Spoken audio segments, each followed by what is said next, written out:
দোকানদার দরজা খুলে দেখে ডাকাত বসিরউদ্দিন। বলে হুজুর। কয় হুজুর আমার এক জের তেল দাও। বলে হুজুর কয় জের নিবেন? কয় এক জের দিলে হবে, বেশি লাগতো না, একটা জের তেল দাও। কয় দাম কত? এই নেন তেল নেন। কয় দাম কত? হুজুর টাকা লাগবে না, আপনার আমি চিনি, আপনি দুর্দর্শ সন্তারাস, এই পূর্ব দেলোয়ার জমিনের সব চাইতে বড় গুন্ডা, আপনারে চিনতে পেরেছি, আপনি ডাকাত বসিরউদ্দিন, আমি আপনারে চিনতে পেরেছি। সুতরাং আপনি কত জের তেল লাগবে লন না, টাকা লাগবে না লন। ডাকাত বসিরউদ্দিন বলে তুমি 10টা মিনিট আগে যে বসিরের নামটা শুনেছিলেন, সেই বসির আর বসির নাই। একদিন আগে যার নাম শুনেছিলে সেই বসির আর বসির নাই। বলো তোমার তেলের দাম কত? তেলের টাকা নাও। টাকাগুলো দিয়ে দিলেন, দিয়ে আমার মাথা উঠায় দাও। দোকানদার কয় ভাই বসিরউদ্দিন, এই তেলটা আমার মাথায় বহন করে আমি মাদ্রাসা পর্যন্ত নিয়ে যাব। কয় ওই যে দেখো ওই মাদ্রাসা এতিমখানার ছাত্ররা কোরআনুল কারীম পড়ে রে, আর ওর মধ্যে এক এতিম সন্তান কোরআন পড়তে পারে না, ওই কোরআনের মহব্বতে চোখের পানি ছেড়ে ছেড়ে কান্দে। সুতরাং আমি বসির সহ্য করতে পারি না, তোমার তেলের দামটা লও, তাড়াতাড়ি লও। দোকানদার বলে বসির ভাই আমি তেলটা মাথায় করে বহন করে দিয়ে আসি। কয় না, আমার মাথা উঠায় দাও, কারণ ওই ছেলেটা কোরআনের পাখি, কোরআনের পাগল। আমি বসি চিরস্থায়ী নয়, চির ঠিকানা আমার একটা জায়গা কবর। আর বুঝতে পেরেছি রে, জীবন ভরে কত সন্ত্রাসী করলাম, জীবন ভরে কত মস্তানি করলাম, কিন্তু এই দুনিয়া তো চিরস্থায়ী নয়, ক্ষণস্থায়ী। সুতরাং আমার বসিরা, আমি বসিরের পাপ মোচন করতে দাও, তাড়াতাড়ি তেলটা আমার মাথা উঠায় দাও। বসিরউদ্দিন তেলটা মাথায় নিয়ে এসে বালকটারে ডাক দে, বলে বালক রে এই নাও তেল, আজ থেকে কোরআনুল কারীম পড়বা, যত খরচ সব খরচ আমি বহন করব। মনে করবো আজ থেকে আমি তোমার একটা গার্জিয়ান, আমি তোমার বাবা। জোরে জোরে চিল্লায় বলা যাবে না মারহাবা। বন্ধুগণ আমার, আমি আস্তে আস্তে আলোচনার মধ্যে যাই। নামাজ ছেড়ে দেয়া কবিরা গুনাহ, মিথ্যা বলা কবিরা গুনাহ, বেগানা নারীর সঙ্গে দেখা দেয়া কবিরা গুনাহ, বেগানা পুরুষের সঙ্গে দেখা দেয়া কবিরা গুনাহ। অনেকবার আলোচনার মধ্যে বলেছি, কারণ এটা হালাল বলার কোনো ইখতিয়ার পৃথিবীর কোনো মুফতির নাই, কোনো মুহাদ্দিসের নাই, যে বেগানা নারীর সঙ্গে দেখা দিবা শরীয়ত মোতাবেক মুসলমান শুনে নাও, সম্পূর্ণ হারাম হারাম হারাম। যাদের সঙ্গে দেখা দেয়া জায়েজ, তাদের সঙ্গে বিয়ে করা সম্পূর্ণ হারাম। যাদের সঙ্গে দেখা দেয়া হারাম, তাদের সঙ্গে বিয়ে করা জায়েজ।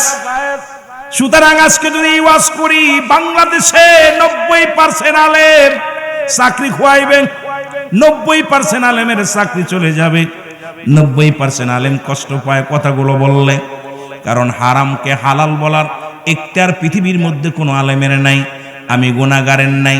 যেটা হারাম সেটা হারাম, যেটা হালাল সেটা হালাল। জোরে বলেন ঠিক কিনা? শরীয়ত মোতাবেক বাংলাদেশের অবস্থা খুব কাহিল, কারণ নামাজও ফরজ, পর্দাও ফরজ। আমার অনেক মা বোনেরা আছে, আমি শুনেছি মহিলা পুরুষের চাইতে মহিলারা বেশি। ওয়াজ অনেক দিক ঘুরাইতে হবে, খালি একার দিকে তাকাইলে হবে না, কারণ চারিদিকেই আমার খেয়াল রাখা লাগবে, ঠিক কিনা? যেহেতু শেষ রজনী, যেহেতু শেষ রজনী, আগামী বছর বেঁচে থাকলে হয়তো আপনাদের পরস্পর আপনারা দেখা সাক্ষাৎ হবে, না থাকলে তো গেলাম গা। গত বছর যারা বসেছিল 2-4 জন সভাপতি সাহেব হয়তো আল্লাহ তাদের নিয়ে গেছে, যাই নাই না, বেঁচে আছে সবাই, চলে গেছে, 2-4 জন চলে গেছে। আমার বন্ধুগণ আমার শোনানো, এই জন্য মাহফিলের শুরুতেই আমি আপনাদেরকে বলে যাই, 2টা টাইমে মরণ হয় কবরবাসীদের জন্য, কবরস্থানের জন্য মাহফিল। বাবারা আমার, 2টা টাইমে মানুষের মরণ হয়, একটা হলো রাতের বেলা, একটা হলো দিনের বেলা। কারণ কোরআনুল কারীমের মধ্যে যতগুলো আয়াত আছে, যতগুলো সূরা আছে, ছোট্ট একটা আয়াত অস্বীকার করার মতো ক্ষমতা কারোর নাই। আসেনি কি? কুল্লু নাফসিন যায়কাতুল মাউত। পালানোর কোনো পথ আছে? জোরে বলেন দি। মরণ নাই কার কার? একটু হাত তোলেন দেখি। এতগুলো মানুষের ভিতরে সবারই মরণ আছে, সবাই মরে যাবেন, কেউ বাঁচবে না। কেমনে কয়? আহা, এটা অস্বীকার করার মতো, অস্বীকার করার মতো ক্ষমতা পৃথিবীর কোন রাজা, মন্ত্রী, এমপি, পৃথিবীর কোন জ্ঞানী গুণী ডক্টর কারোর ক্ষমতা নাই। কারণ স্রষ্টার মৃত্যু নাই, সৃষ্টির মৃত্যু আছে। যেটা বলেন ঠিক কিনা? যেহেতু দুইটা টাইমে মানুষের মরণ হয়, একটা হলো রাতের বেলা, একটা হলো দিনের বেলা। আমি আপনাদেরকে ওই গুনার কথাটা বলে, সেই কথাটা বলে আমি আলোচনার বাবদারায় চলে যেতে হবে, দেরি করা যাবে না। বাবারা আমার, বলতেছিলাম এত গুনাহ করলাম, সগীরা গুনাহ মাফুল আসার কারণে কবিরা গুনাহগুলো মাফের দরকার আছে কিনা? কিয়ামত পর্যন্ত নবী আসবে না, কিয়ামত পর্যন্ত নবীদের দরজা খোলা, কিয়ামত পর্যন্ত সব নবীদের দরজা খোলা না বন্ধ? জোরে বলেন না, বন্ধ। নবীদের দরজা বন্ধ, বন্ধ। তওবার দরজা খোলা, মারহাবা বলো না। কিসের দরজা? তওবার দরজা খোলা। কিয়ামত পর্যন্ত আর কোন নবী আসবে না। এই মাহফিল যতদিন আছে আলেম ওলামা আসবে, শ্রোতা আসবে, কিন্তু আর কোন নবী পৃথিবীর মধ্যে আসবে না। কিন্তু তওবার দরজা খোলা। ও আমার বাবারা, আমার বন্ধুরা, আমার আল্লামা কুতুবী রাহমাতুল্লাহ বয়ান করে, বান্দা যখন কবরের ভয়ে, জাহান্নামের ভয়ে জান্নাতের বাগান আঁকড়ে ধরে খাস তওবা করে আল্লাহ বলে ডাক দেয়, রব্বুল আলামিন বান্দার জীবনের সব গুনাহ মাফ করে দেয়। জোরে বলেন সুবহানাল্লাহ। কি গুনাহ মাফ করে দেয়? সব গুনাহ, সগীরা না কবিরা গুনাহ, বড় বড় গুনাহ। কি গুনাহ? সব গুনাহ। 26 বছর যাদের মাহফিল চলতেছে, এরপরেও যদি এলাকার মানুষ জাহান্নামে যায়, আমি মনে করি এটা কপাল খারাপ। 26 বছরে মাহফিল হচ্ছে, যারা গুনার বোঝা নিয়ে কবরে গেছে, আমি মনে করি ওদের মতো কপাল পোড়া ওই কিছু আছে, কপাল ফাটা, আর এদের হলো কপাল পোড়া। তার মানে সগীরা গুনাহ মাফ, কবিরা গুনাহ মাফের একটা সুযোগ পাইছি। এই সুযোগ যারা অবহেলায় হারালো, এদের মতো কপাল পোড়া মানুষ আর দুনিয়ায় নেই। জোরে বলেন ঠিক কিনা? যেহেতু দুইটা টাইমে মরণ হয়, রাত চলে গেল, দিন চলে গেল, রাত শুরু হয়ে গেল। রাতু যাবার পথে সবাই একটু খাস তওবা করি, আমার সাথে পড়েন, তওবা করে আলোচনার মধ্যে বসে সবাই বলেন, আস্তাগফিরুল্লাহ রাব্বি মিন কুল্লি যামবিন আতুবু ইলাইহি লা হাওলা ওয়ালা কুওয়াতা ইল্লা বিল্লাহিল আলিয়্যিল আযীম লা ইলাহা ইল্লাল্লাহু মুহাম্মাদুর রাসূলুল্লাহ সাল্লাল্লাহু আলাইহি ওয়াসাল্লাম। সবাই পড়েন, আশহাদু আল্লা ইলাহা ইল্লাল্লাহু ওয়াহদাহু লা শারীকা লাহু ওয়া আশহাদু আন্না মুহাম্মাদান আবদুহু ওয়া রাসূলুহু। এই যে কপাল খুলে গেল। বাবা আদম 350 বছর কেঁদেছিল, কেঁদে কেঁদে বলেছিল, রব্বানা জালামনা আনফুসানা। আমার সাথে পড়েন, রব্বানা জালামনা আনফুসানা ওয়া ইল্লাম তাগফির লানা ওয়া তারহামনা লানাকুনান্না মিনাল খাসিরিন। 350 বছর কেঁদে কেঁদে আপনি কয়দিন কাঁদছেন? ভালো করে বুঝে নেবেন, ওয়াজে খালি শুনলে চলবে না, খুব ভালো করে বুঝতে হবে। কয়দিন কাঁদছেন? আদম আলাইহিস সালাম কাঁদছে কয়দিন? 3.5 ঘন্টা কাঁদছেন, 3.5 মিনিট, তাও কাঁদেন না। একটা মিনিট চোখে পানি আসে না। 350 বছর কেঁদে কেঁদে বলে, রব্বানা জালামনা, আমার আল্লাহ আমি জালিমদের অন্তর্ভুক্ত হয়ে গেছি, আমারে তুমি ক্ষমা করে দাও। আর এই মুসিবতের জামানায় কত নামাজ ছুটে গেল, কত কষ্ট, দুনিয়ার মধ্যে কত অন্যায় কাজ করলাম, মিথ্যা বললাম, দুনিয়ার মধ্যে কত ইনা সগল করি করলাম, দুনিয়ার মধ্যে কত ঝামেলার, এই দুনিয়ার মধ্যে কত ইনা পাপ কাজে দিন কাটাইলাম, কিন্তু একটা ঘন্টা একটা মিনিট চোখের পানি ফেলি না। বাবা উঠাউঠি করবেন না, অল্প সময়, বেশি আপনাদের বিরক্ত করবো না, ছেড়ে দিব। কেন আমি বুঝতেছি আপনাদের কষ্ট হচ্ছে, কারণ যত রাত, কারণ যতই আপনি ভালো খাবার দেন আর কাজ হবে না। কারণ যখন পেট ভরে যায়, মানুষের চাহিদা বেশি খাইলে পেট নষ্ট হয়, বমি হয়। রাত 12টা বেজে গেছে, এরপরে আপনি যতই খাবার দিবেন কাজ হবে না। কারণ আপনাদের চাহিদা, যদিও কষ্ট করে বসে আছেন, হয়তো আপনি চিন্তা করে মৌলানার সামনে থেকে যাব না, বেশি খাইলেই পেট নষ্ট হবে, বমি হবে। কি কন, ঠিক কি না? অতিমাত্রা কোনো কিছু ভালো না, অতিমাত্রা কোনো কিছুই ভালো না। সেই জন্য আমি আপনাদের দিকে খেয়াল করে আলোচনা করব, বেশি দেরি করব না, অল্প সময় কথা বলবো। জোরে বলেন মারহাবা। এ আমার ভাইরা, আমার বন্ধুরা, আমার আজকে কুরআনুল কারীম রব্বুল আলামিন এই দুনিয়ার মধ্যে পাঠাইলেন গোটা জাতির জন্য, গোটা মহল্লার জন্য, গোটা পৃথিবীর জন্য, আসমান জমিনের জন্য, যার মধ্যে কোনো ভুল নাই, যার জবরের ভুল নাই, জেরের ভুল নাই, নুক্তার ভুল নাই। রব্বুল আলামিন বলেন, আমার সাথে পড়েন, যালিকাল কিতাবু লা রাইবা ফীহি। কোন সন্দেহ আছে? আরো জোরে বলেন, সন্দেহ আছে? যার যার বিশ্বাসে হাত তোলেন না একটু। সন্দেহ আছে? যার যার সন্দেহ আছে তারা হাত তোলেন। সন্দেহ আছে? সন্দেহ নাই কোরআনের মধ্যে। কুরআনুল কারীম বলে, আমার ভিতরে কোন জের, কোন জবর, কোন নুক্তা, কোন কিছুর মধ্যে ভুল নাই। কিন্তু বর্তমান নাস্তিকেরা, বর্তমান সমাজের মধ্যে এই কোরআনটা গবেষণা করে তারা বলছে কোরআনের মধ্যে ভুল আছে, কুরআনুল কারীমের মধ্যে অনেক জায়গা ভুল আছে। এখন কোরআন বলে সবাই বলে গোটা জাতির জন্য আছে। আমি বলি না না, কোরআন আছে কাদের জন্য? আল্লাহ বলেন, হুদাল লিল মুত্তাকিন। এই প্রাপ্ত বান্দাদের জন্য কোরআন আছে, আপনার আমার জন্য আসে নাই। কারণ এই জন্য হেদায়েত প্রাপ্ত বান্দা যারা, কোরআনের প্রতি শ্রদ্ধাশীল তারা, কোরআনের প্রতি মায়া তাদের বেশি, দয়া তাদের বেশি, এই কোরআনের প্রতি তাদের মহব্বত বেশি। জোরে বলেন ঠিক কিনা? আর হেদায়েত প্রাপ্ত বান্দা যারা হয় নাই, কোরআনের প্রতি তাদের অবজ্ঞ থেকেই যাবে। জোরে বলেন ঠিক কিনা? এই কুরআনুল কারীম যেটা বলতেছিলাম, কোরআন, আমার বাবারা, আমার বন্ধুরা খুব দ্রুত খেয়াল করবেন, বেশি লম্বা নয়। কুরআনুল কারীম একটা ছাত্র, জমিনের মধ্যে হেফজখানা, এতিমখানার এক ছাত্র, উনি তেলাওয়াত করতেছে বসে বসে, গভীর মনোযোগ, রাত্রে বেলা। আজকে যেমন আপনারা দান করলেন, মনে রাখবেন কথাগুলো। এই হেফজখানা, এতিমখানার ছাত্র গভীর রাত্রে কোরআন তেলাওয়াত করতেছেন। বনের মধ্যে যাইয়া সবাই তেলাওয়াত করতেছে, আর বনের মধ্যে যাইয়া একটা এতিম, বাবা হারা, মা হারা, ওই সন্তান কুরআনুল কারীম বুকের মধ্যে ধরে চোখের পানিগুলো দরদর করে ছেড়ে দিছে, দরদর করে ছেড়ে দিছে। আওয়াজ দিয়ে বললে, রব্বুকারী, রব্বি কারীম, এই দুনিয়ার মধ্যে আমার মা নাই, আমার বাবা নাই, আমি বুঝি কোরআন শিখতে পারবো না।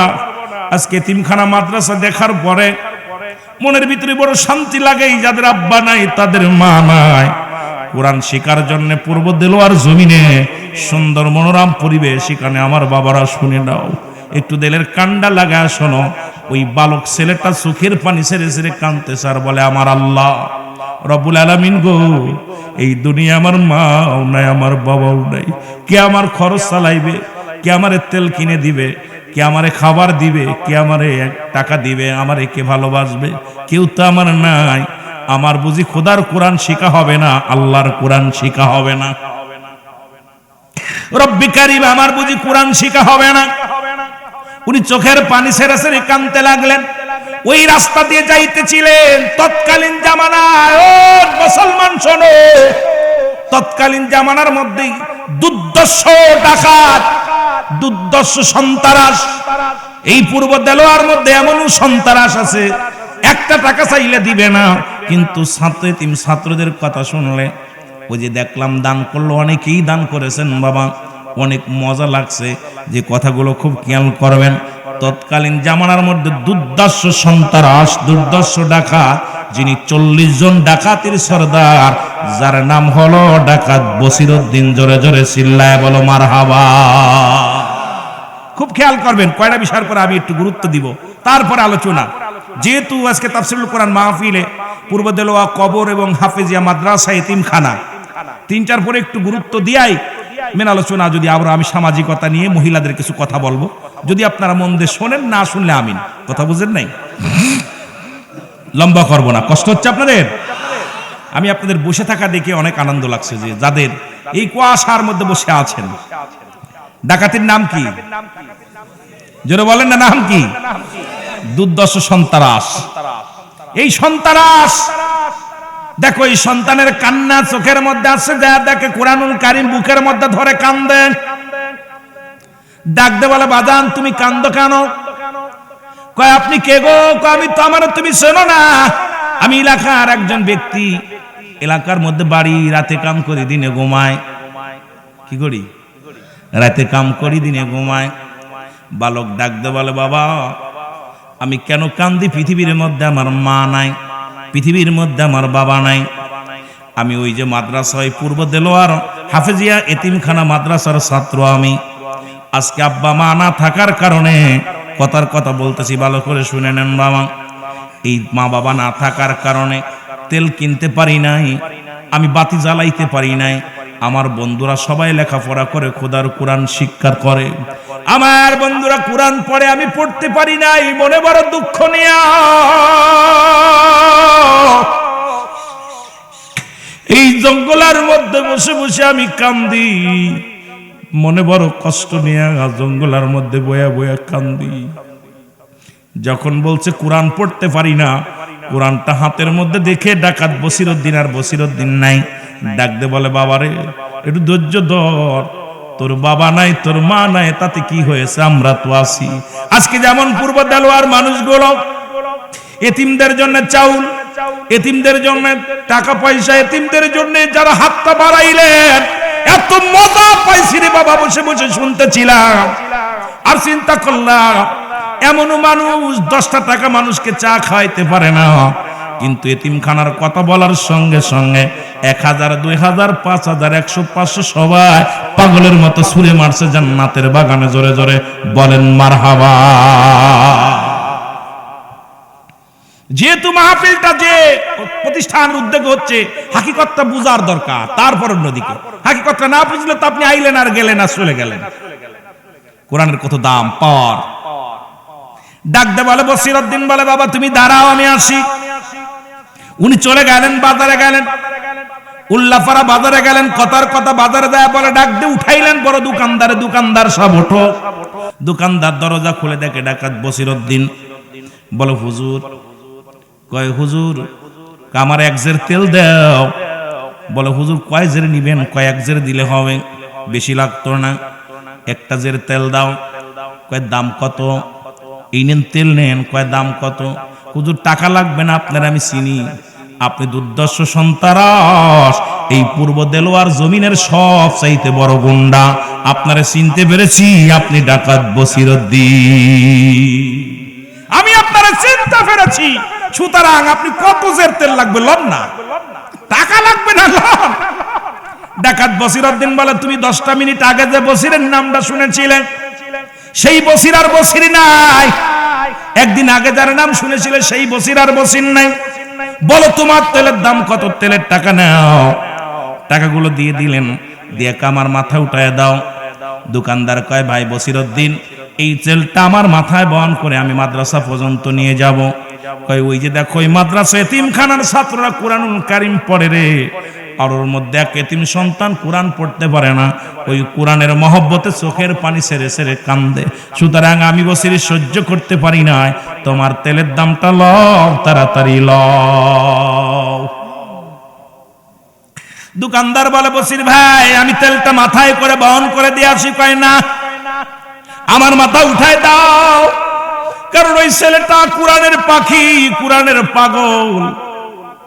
আমি বসি চিরস্থায়ী নয়, চির ঠিকানা আমার একটা জায়গা কবর। আর বুঝতে পেরেছি রে, জীবন ভরে কত সন্ত্রাসী করলাম, জীবন ভরে কত মস্তানি করলাম, কিন্তু এই দুনিয়া তো চিরস্থায়ী নয়, ক্ষণস্থায়ী। সুতরাং আমার বসিরা, আমি বসিরের পাপ মোচন করতে দাও, তাড়াতাড়ি তেলটা আমার মাথায় উঠায় দাও। বসিরউদ্দিন তেলটা মাথায় নিয়ে এসে বালকটারে ডাক দিয়ে বলে, বালক রে, এই নাও তেল, আজ থেকে কুরআনুল কারীম পড়বা, যত খরচ সব খরচ আমি বহন করব। মনে করবা আজ থেকে আমি তোমার একটা গার্জিয়ান, আমি তোমার বাবা। জোরে জোরে চিল্লায় বলা যাবে না মারহাবা। কোরআনের দিকে এত ঝুঁকে গেছেন আপনারা। কোনের বিশ্ববিদ্যালয়ের কোনে কি কোন বিদ্যালয়, পৃথিবীর সব বিশ্ববিদ্যালয় পড়েন, কিন্তু কুরআনুল কারীম যদি ভিতরে না থাকে, ইলম যদি, ইসলামের জ্ঞান যদি না থাকে, ইলমে হুজুরি, ইলমে হুসুলি এগুলো যদি না থাকে, শরিয়াত, তরিকত, হাকিকত, মারিফাত সব বিদ্যা বরবাদ। যেটা বলেন ঠিক কিনা? আগে শিখতে হবে, মানুষের মতো মানুষ হতে হবে। পৃথিবীর মধ্যে আপনারা বিশ্বাস করবেন না, ঢাকা শহরে যাবেন, 100টা বৃদ্ধাশ্রম করবেন, একটা হাফেজের বাবারে পাবেন না, একটা আলেমের বাবারে পাবেন না। খোদার কসম, আমি অনেক দিক বৃদ্ধাশ্রমে গিয়েছি, আমার নজর অনেক এমএ পাস বড় বড় অফিসারের বাবারে মারে দেখছি বৃদ্ধাশ্রমে, বড় বড় চাকরি করে, রিটায়ার্ড হয়ে গেছে, এখন বৃদ্ধাশ্রমে বয়া বয়া খায় আর ঘুমায়। কথা বুঝছেন নি? আল্লাহর কসম, একটা হাফেজি কোরআন, এই কোরআনের ছাত্রদের হয়তো মনে করেন আপনাদের বেতন আছে 50,000 60,000, আমার উস্তাদদের বেতন হয়তো 12,000 15,000 20,000 টাকা দেন, কিন্তু তাদের বাবা মা বৃদ্ধাশ্রমে যাবে না। যাবে না কেন? তাদের ভিতরে কি আছে? যেটা বলেন কি আছে? কোরআন আছে। রাগ করেন? বিশ্বাস যদি না হয়, জ্ঞানী গুণী মানুষ যারা আছে তাদের জিজ্ঞাসা যে বৃদ্ধাশ্রমে যাবেন। কিছুদিন আগে একজন বৃদ্ধ মারা গেলেন কুমিল্লার, উনি ব্যাংকের বড় কর্মকর্তা ছিল, ওনার বেতনই ছিল 86,000 টাকা। মরে যাওয়ার পর শেষ জীবন শেষ কাটিয়েছে বৃদ্ধাশ্রমে। 2 ছেলে, এক ছেলে আমেরিকা আর এক ছেলে দেশের মধ্যে বড় অফিসার। 3 দিন রয়েছে, লাশটা খবর দিছে, মাটিতে দাও, আমরা যাবো না।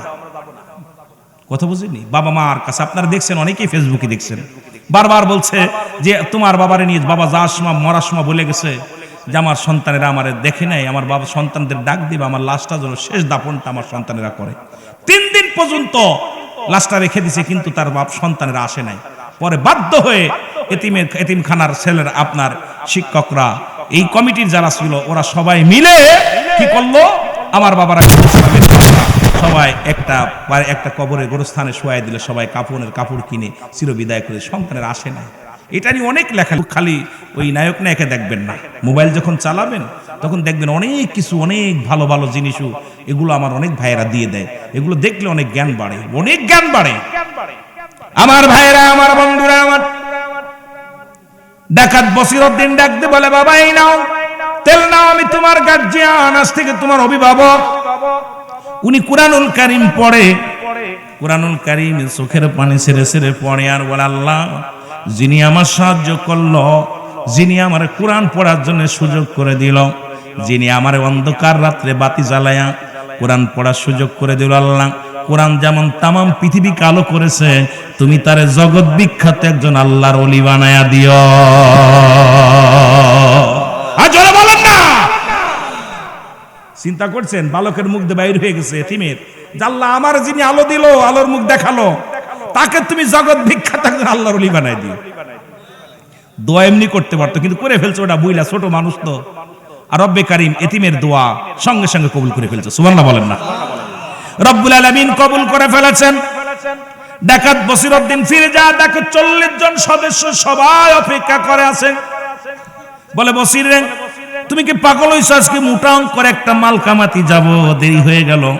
ডাকাত বসির বলে, বন্ধুরা রে, তোমরা যাও, আমি ডাকাত বসিরউদ্দিন জীবনে আর কোনোদিন কারোর মাল হরণ করব না, কাউকে কষ্ট দিব না। আমি ডাকাত বসিরউদ্দিন যদি না খেয়ে মরে যায়, ভিক্ষা করে যদি খায়, সাহায্য চেয়ে খায়, তবু দুনিয়ার মধ্যে আমি আর অন্যায় কাজে লিপ্ত হব না। লোকজনে বলে, বসির রে, তুমি কেন এ করো? তুমি আমাদের সর্দার, তুমি আমাদের নেতা, তুমি কেন এ কথা বলো? বলে, আমি এই জন্য বলছি, আমার ভিতরে একটা অমানুষ ছিল, অমানুষতা ছিল, পশু ছিল। একটা মাদ্রাসার ছাত্রকে দেখে, এক এতিম শিশুকে দেখে আমি পরিবর্তন হয়ে গেছি, আমার ভিতরে মানবতা এসে গেছে। জোরে বলেন সুবহান। আর একটু জোরে বলেন না। বাড়ি চলে গেলেন বসিরউদ্দিন, দরজায় তাক মারছে। বিবি বলে, স্বামী রে, ও স্বামী, আপনি আজকে এত সকালে চলে আসলেন? বলে বিবি রে, খোদার কসম আমি তোমার স্বামী হইয়া বলতেছি রে বিবি, সারা জীবন তুমি আমাকে বারণ করেছো, অন্যায় পথে উপার্জন করতে বারণ করেছিলে, অন্যায়ভাবে মানুষের জানমাল হরণ করতে বারণ করেছিলে, আমি তোমার কোনো কথা রাখি নাই, কষ্ট দিছি রে বিবি। আজকে আমি চক্ষু খুলে গেছে, আজকে আমার জ্ঞান খুলছে, আমি আর জীবনে কোনোদিন ডাকাতি করব না। উনি কি করলেন? দুজন মিলে দোয়া করলেন সকালবেলা। তৎকালীন জামানার মধ্যে মুসলমান শুনে নাও, কুতুবউদ্দিন বখতিয়ার দরবারে চলে গেলেন। কুতুবউদ্দিন বখতিয়ার কাকির দরবারে, তৎকালীন জামানায় বিখ্যাত আলেম, যিনি আলেমদের উস্তাদ, কুতুবউদ্দিন বখতিয়ার কাকির দরবারে যে উনি বায়াত গ্রহণ করলেন।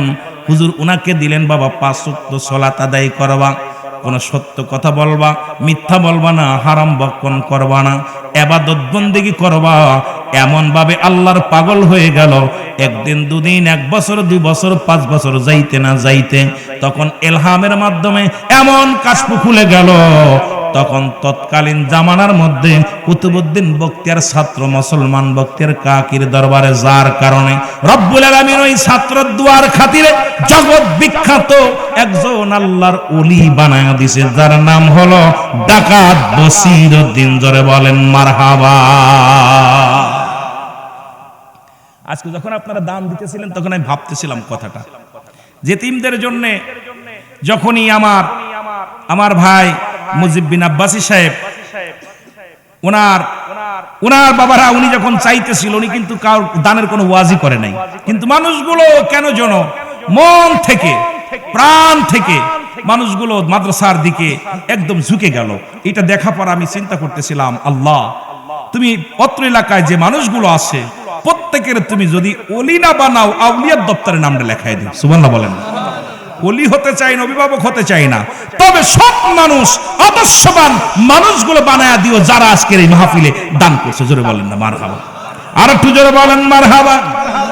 তাহলে কোরআনের মাহফিলে, এতিমের মাহফিলে, এতিমখানা মাহফিলে দান করলে বিফলে যায় না, আমরা বুঝতে পারলাম। মুসলমান শুনে নাও, সুতরাং 3টা জিনিস কাজে লাগবে। নাম্বার 1, 1 নাম্বার হলো নেক আমল, 2 নাম্বার হলো সদকায়ে জারিয়া, দান খয়রাত, 3 নাম্বার হলো নেককার সন্তান।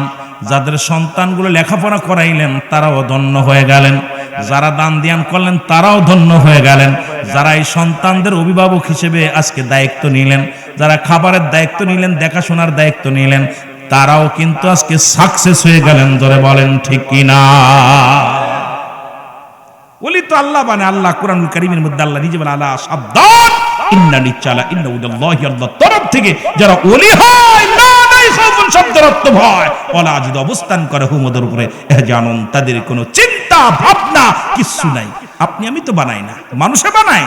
আল্লাহ কখন কার দোয়া কবুল হয়ে যায়। আপনি এখন ওলি কে বানায়, অভিভাবক কে বানায়, মাহবুব বান্দা কে বানায়? জোরে বলেন না, কে বানায়? না মানুষে বানায়। ওই মানুষে যাদের ওলি বানাইছে এটা খালি পেট মোটা হয়েছে, কথা বুঝেননি, খালি দুনিয়ার মধ্যে খায় আর মানুষের তাহরণ করে নেয়।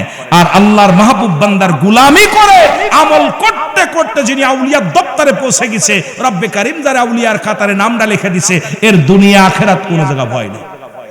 ঠিক কিনা? ঠিক কিনা? সুতরাং আমার মুসলমান বাবারা, আমার বেজাল আছে কোথায়? ওই মুনাফিক। আল্লাহ কমিনান নাস, মানুষের মধ্যে মায়া করে তারা বলবে আমার না তার ঈমান আনছে বিল্লাহি, আল্লাহর প্রতি, অবিল আখিরাতের প্রতি বিশ্বাস স্থাপন করছে। ওমা হুম বিমুমিনিন।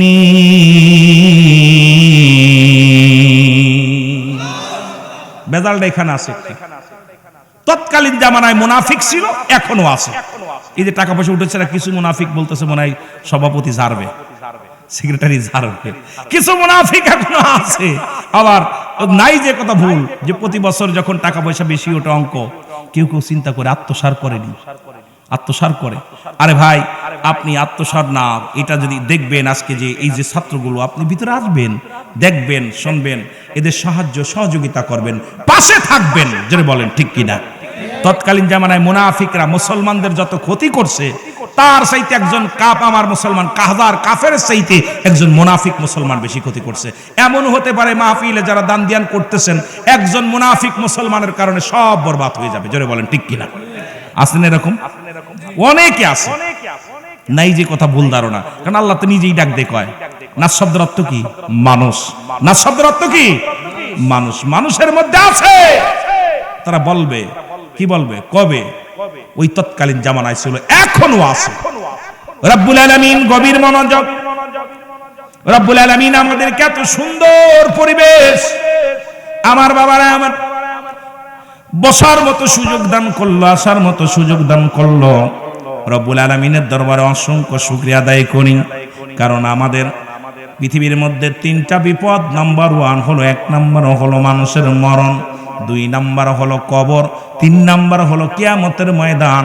সেই কবর গোরস্থান, কবর বললেই বোঝায় মানুষের মৃত্যুর পর থেকে শুরু করে কিয়ামত পর্যন্ত জগৎটাকে বলা হয় কবরের জগৎ। ওই কবর জগতের আজকে কবরবাসীদের কবরস্থানের জন্য, যেখানে আমরা ঘুমাইবো, আপনি আমি ঘুমাইবো, সেই জায়গার জন্য যদিও দান করলেন, একটা জায়গা দানটা যাবে না। 1 নাম্বার যাবে কবরস্থানে, 2 নাম্বার যাবে হাফেজিয়া মাদ্রাসায়, 3 নাম্বার যাবে এতিমখানায়, 4 নাম্বার যাবে মাদ্রাসার উন্নয়ন প্রকল্পে, 5 নাম্বার যাবে মাহফিলের একটা মুসলমান খরচের জন্য। একবার এরপরে আগা শুনলাম অনেক জমি জমা কিনেছেন, কারণ যেটা বাড়তি ছিল, যেটা আপনাদের অবশিষ্ট থেকে যায়, সেটা দিয়া সদকায়ে জারিয়ার জন্য আপনার 10টা টাকা ওই জমির মধ্যে চলে গেল, এটাও সদকায়ে জারিয়া হিসেবে লেখা হবে। জোরে বলেন ঠিক কি না? কতগুলো খাত চিন্তা করলাম, অনেকগুলো খাত, অনেক জমি, অল্প জমির পরে পরিসারে আস্তে আস্তে আস্তে আস্তে বিশাল বড় বিন্দু বিন্দু জল, নাকি বিন্দু বিন্দু সাগর, নাকি জল বিন্দু বিন্দু জল যখন পড়তে পড়তে সাগর হয়ে যায়। ঠিক কি না? ঠিক কি না? আমার ভাইরা, আমার বন্ধুরা, আমার আজকে যারা যুবকেরা আছেন রাহমাতুল আলামিন, ও মুসলমান শুনে নাও নবীদেরকে। আমার নবী তামাম নবীদের নবী, কামলিওয়ালা নবী, যার কথা নবীজি বললেন হায়াতি খায়রুল লাকুম, আমার হায়াতের জিন্দেগিটা উম্মতের জন্য কল্যাণ স্বরূপ। ওফাতি খায়রুল লাকুম, আমার আল্লাহর নবী ডাক দেখো আমার ওফাতটাও উম্মতের জন্য কল্যাণ স্বরূপ। মামায়াতি খায়রুল লাকুম, নবী কয় আমার উম্মতিরা রে, এই দুনিয়ার মধ্যে আগমনটা আমার উম্মতের জন্য কল্যাণ স্বরূপ, আর দুনিয়া থেকে বিদায়টাও উম্মতের জন্য কল্যাণ স্বরূপ। তদ্রূপ এই মাহফিলটা মুর্দা গানের জন্য কল্যাণ স্বরূপ, জীবিতদের জন্য কল্যাণ স্বরূপ। জোরে বলেন ঠিক কি না? কথা বলছেন নি? সভাপতি কয় গজলে টান দিতে, আমি তো নিজেই গজল হয়ে গেছি, বড় কষ্টের মধ্যে আছি। মহব্বতের সঙ্গে দুরূদ শরীফ পড়েন আল্লাহুম্মা।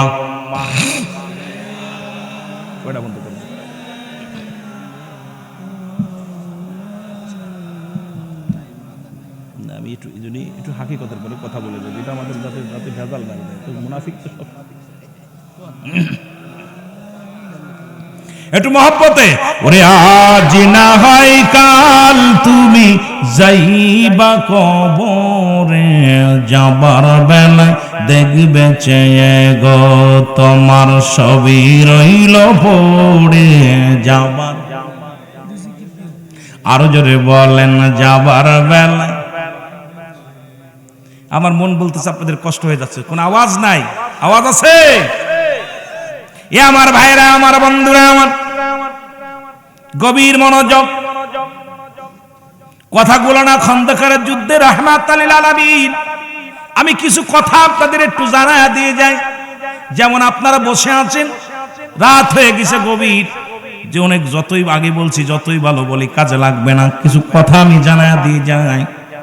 রাসূল পাক সাল্লাল্লাহু আলাইহি সাল্লাম যুদ্ধের জন্য ডাক দিলেন, যুদ্ধের জন্য ডাক দিলেন, সাহাবীরা কাতারবন্দি হয়ে দাঁড়ায় গেলেন। রাসূলুল্লাহ যে যুদ্ধের ময়দানে যে মাথা ফাটাইলেন, রাসূলুল্লাহর মাথার মধ্যে আক্রমণ করলেন কাফেরেরা, রাসূলকে আক্রমণ করলেন কাফেরেরা।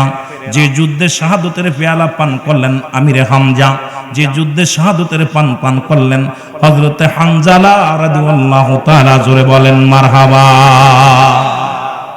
যে যুদ্ধের 70 জন শহীদ হয়েছিল, এখন আপনার দৌড়াইতেছেন যারা 70 জন নিওয়াজ করবো আজকে, সব বাদ। কয়জন? 70 জন শাহাদাতের পেয়ালা পান করেছিলেন। কোন যুদ্ধে? খন্দকের যুদ্ধে। কোন যুদ্ধে? খন্দকের যুদ্ধে।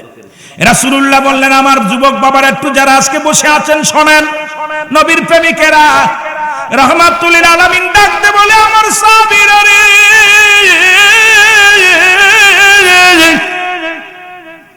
আয় তোরা আয়। যুদ্ধের ময়দানে রাসূলুল্লাহ ডাক দিলেন, কাতার বন্দী লোকজনে চলে আসলেন। সেখানে হযরতে হামজালা রাদিয়াল্লাহু তাআলা উনিও চলে আসলেন। রাসূলের পাক সাল্লাল্লাহু আলাইহি সাল্লাম দেখে বলেন, হামজালা রে, গতকালকে না তোমার বিবাহ হলো, গতকালকে বিবাহ, গতকালকে যারা জাগছেন ভালো করে শুনে নেবেন, আজকেও যারা জাগতেছেন। রাসূল বললেন, হামজালা রে, গতকালকে আমি তোমার বিবাহ পড়াইলাম, মদিনার সবচাইতে সুন্দরী নারীর সঙ্গে তোমার বিবাহ দিলাম, তুমি এখানে কেন হামজালা? যাও যাও, কারণ তুমি বাড়ি যাও, তুমি যুদ্ধে যেতে পারবা না। হামজালা বলে, ইয়া রাসূলুল্লাহ, ইয়া হাবিবাল্লাহ, আমি যুদ্ধে যাব, আমাকে নিয়ে যান, আমি যুদ্ধে যাব। রাসূল বলেন, হামজালা রে, গতকালকে বিবাহ হয়েছে, এখনো তোমাদের বাসর হয় নাই, হানিমুন হয় নাই, কারণ তোমার স্ত্রীর একটা হক আছে, সেই হকটা আদায় করতে হবে। কারণ আগামীকাল, গতকালকে তুমি বিয়ে করলে, আজকে যদি যুদ্ধের ময়দানে যাও, স্ত্রীর হক আদায় করতে পারবা না। হামজালা, তোমাকে আমি বললাম তুমি যাও, বাড়ি যাও। হামজালা রে, তুমি তোমার বিবির হকটা আদায় করো, হানিমুন করো, বাসর করো, জোরে জোরে চিল্লায় বলো মারহাবা। রাসূলুল্লাহ ডাকতে বলেন, হামজালা, কারণ আমি তোমার বিয়ে করাইছি, গতকালকে বিয়ে করছি, আজকে যুদ্ধে যাচ্ছি, আমি খন্দকের যুদ্ধে যেতেছি, না জানি কত শহীদ হয়ে যাবে, আর তুমি নতুন বিবি ঘরে আনলা, এই বিবি থুয়া তুমি চলে যাবা না। আমার বন্ধুগণ, আমার গভীর মনোযোগ। হযরত হামজালা ডাকতে বলে, ইয়া রাসূলুল্লাহ, ইয়া হাবিবাল্লাহ, আমি যাব এই যুদ্ধে। নবীজি যুদ্ধে চলে গেলেন, যুদ্ধের ময়দানে চলে গেলেন। মুসলমান শুনে নাও, একটা আজগবি এদিকে হামজালা বিবির সঙ্গে হানিমুনে ব্যস্ত, হামজালা বাসর ঘরে। এমন সময় শয়তানের আশ্রয় কিছু মানুষ মুসলমান বলা বলি শুরু করলো, মক্কা মদিনার মানুষেরা রে, নবীজি আর দুনিয়ার মধ্যে নাই, নবীজি দুনিয়ার মধ্য থেকে বিদায় হয়ে গেছে, রাসূলুল্লাহ শাহাদাতের পেয়ালা পান করেছে রে।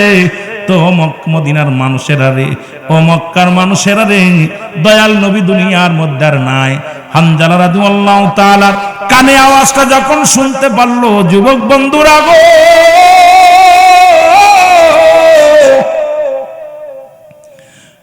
হযরত হামজালা যখন এই আওয়াজটা কানে গেছে, একটা লাফতে উঠিয়া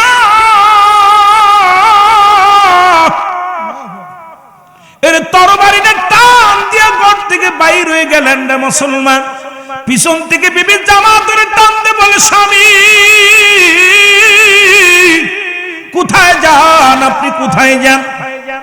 বলে, বিবি রে, আমার নবীজি শাহাদাতের পেয়ালা পান করছে, আমার নবী বুঝি নাই, আমার নবী বুঝি মারা গেছে, খবর আসছে রে। বিবি রে, আমি যাব আমার ওই না খন্দকের জমিনে যাব, আমার রাসূলে যদি বেঁচে না থাকে, আমি হামজালা বেঁচে থেকে লাভ কি? আমি হামজালা জীবনটা দিয়ে দিব, কারণ আমার রাসূলকে আমার জানের চাইতে বেশি ভালোবাসি। জোরে জোরে চিল্লায় বলা যাবে না মারহাবা। আমার মনে বড় আশা ছিল যাব মদিনায়, বলেন মনে বড়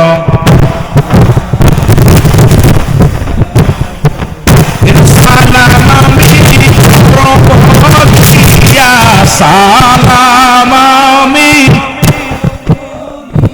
ও নবীজির রওজা, আমার মনে বড় আশা ছিল যা দিনায়, বলো মনে বড় আরব সাগর পাড়ি দিব, নাই তো মোদের তরি,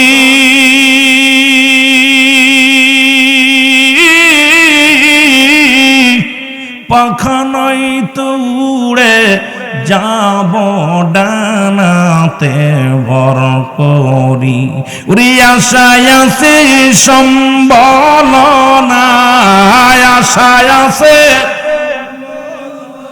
করি কি উপায়, আমার মনে বড় জোরে জোরে চিল্লায় বলেন আমার মনে বড়,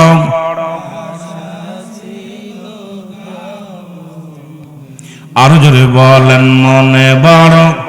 ঠিক আছে, বহুদের যুদ্ধে ঠিক আছে। এর সালাম আমি করব গিয়া, সালাম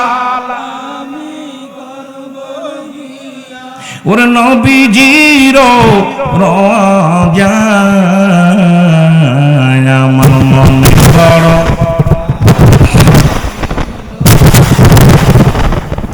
এই দুনিয়ার মুসলমান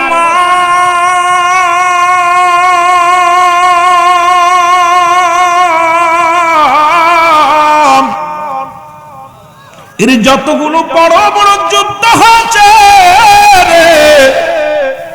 ওই বদর প্রান্ত থেকে নবীর আশিকেরা, নবীর পাগলেরা মুসলমান শুনে নাও, শুধু একটা যুদ্ধ নয়, গাজওয়া যত যুদ্ধ হয়েছে, বড় বড় যুদ্ধ, নবীজি তো নিজেই শরীক হয়েছে রে মুসলমান। রাসূলের সাহাবীরা শরীক হয়েছে, রাসূলের চাচা আমির হামজা শরীক হয়েছেন। মুসলমানদের প্রথম যুদ্ধ হলো বদর প্রান্তরের যুদ্ধ, যেখানে লোক ছিল মাত্র 313 জন, কাফের ছিল মুসলমান 1000। সেখানে মুসলমানদের জয়লাভ হলো। কিন্তু দুনিয়ার মধ্যে অনেক পরীক্ষা, অনেক যুদ্ধ হলো। যখনই মুসলমান এই দুনিয়ার প্রতি লোভ এসে গেল, বালহুয়া কিলাফ, এই দুনিয়ার প্রতি যখনই মানুষের লোভ এসে গেল, সাহাবীদের লোভ এসে গেল, নবীর প্রতি মায়া যখন মানুষ মুসলমান একটু ভুল ধারণা হয়ে গেল, সঙ্গে সঙ্গে অনেক যুদ্ধের জীবনটা হারিয়ে গেছে রে মুসলমান। অনেক সাহাবীরা জীবন দেয়া মুসলমানের খেসারত দেয়া লাগছে, জোরে বলেন ঠিক কিনা? এ যুবক শুনে নাও, শোনো, দিলের কান্ডা লাগা শোনো, রাসূলুল্লাহ পাক সাল্লাল্লাহু আলাইহি ওয়াসাল্লাম ডাকতে বলে, সাহাবীরা রে তোমরা শোনো, আরেকটা যুদ্ধ, শুধু খন্দকের যুদ্ধ নয়, উহুদের যুদ্ধ, বদরের যুদ্ধ, খায়বারের যুদ্ধ, মুসলমানদের সাথে শুধু কাফের বাতিলদের যুদ্ধ। একটা বিষয় নিয়ে, সেটা হলো আমার নবীজি দাওয়াত দিছে, কুনতা লা ইলাহা, নাই কোন ইলাহ ইল্লাল্লাহু কাল্লা সারা মুহাম্মাদুর রাসূলুল্লাহ সাল্লাল্লাহু আলাইহি ওয়াসাল্লাম, একমাত্র দয়াল নবী রাসূল পাক সাল্লাল্লাহু আলাইহি ওয়াসাল্লাম।